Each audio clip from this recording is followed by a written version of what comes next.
training headquarters for the new German Army. Here, 2 brand new patent tanks arrive at Andernach, along with other mechanized equipment.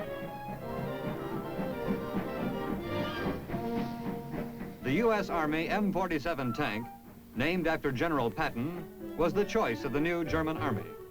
They could have picked any other NATO tank, but they chose the Patton. They like its speed, armor, and firepower, but the one thing that they are most impressed with is its high maneuverability.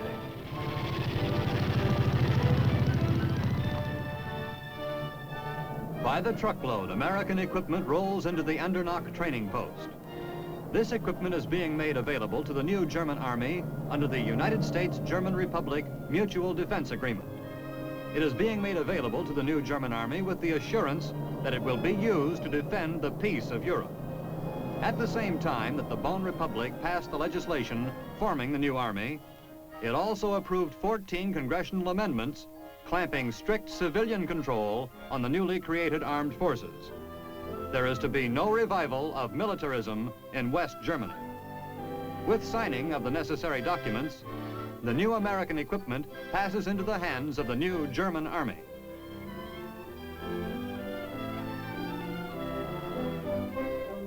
For the first time in over 10 years, German soldiers have weapons at their disposal.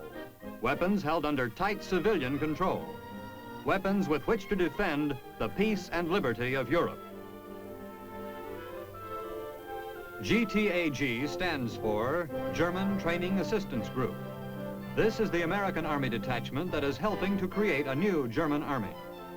The language barrier appeared to be the biggest problem. Only a handful of the Americans spoke German. Therefore, classes were held sentence by sentence, English first, and then German. Die Pistole Kaliber 45 zu ersetzen und damit größere Reichweite und Feuerkraft zu gewährleisten. At present, it is assigned weapon of company commanders, platoon leaders, and auxiliary personnel on crew-served weapons. Im Augenblick ist die Waffe vorgesehen für Kompaniechefs, Zugführer und die dazugehörigen Hilfspersönlichkeiten. But as it turned out, most of the American NCOs had picked up enough German words to get along, and they soon found out that 20% of the German recruits spoke English anyhow. So the informal training was carried on in an animated part English, part German manner of speaking that soon was known as Andernach dialect. In the weapons courses, terminology was really the only bottleneck. But as soon as the American realized that a bolt handle was really a Schlosshebel and a trigger was an Abzug, then everything became much simpler. The German recruits like the lightweight, fast-firing carbine, but they are eager too to proceed with other infantry weapons, machine guns, mortars, and rocket launchers. For any army, new or old, there must always be close order drill. Officers, no matter what their nationality, know that it is on the drill field that a recruit first becomes a soldier, first learns discipline and teamwork, and first senses the meaning of esprit.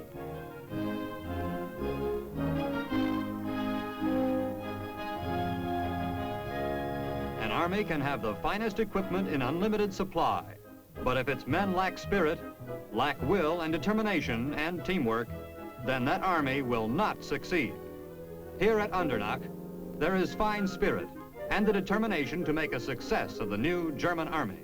Das deutsche Volk erwartet von Ihnen, dass Sie As Dr. Adenauer concludes his address, we hear him say, "The German people expect you to faithfully fulfill your obligation to them and to all free people, to keep the peace in harmony with our allies, to defend that peace if necessary.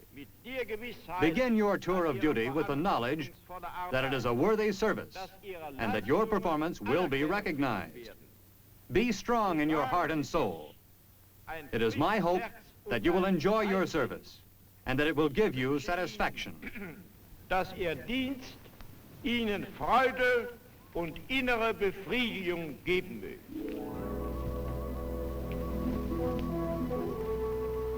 Stillgestanden!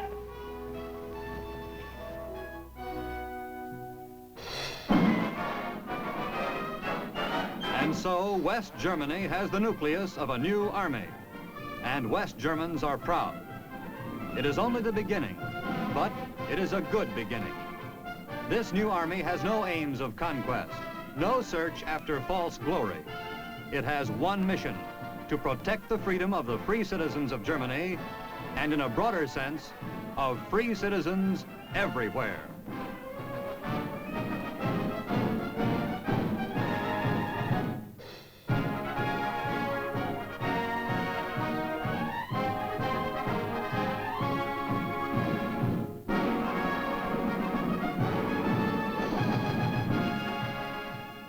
And so today, the democratic German army stands side by side with the other armies of free nations, determined to defend this freedom against all threats of totalitarian aggression. Now, this is Sergeant Stuart Queen, inviting you to be with us again next week for another look at your army in action on The Big Picture. The Big Picture is a weekly television report to the nation on the activities of the Army at home and overseas. Produced by the Army Pictorial Center, presented by the United States Army in cooperation with this station. You too can be an important part of the Big Picture. You can proudly serve with the best equipped, the best trained, the best fighting team in the world today, the United States Army.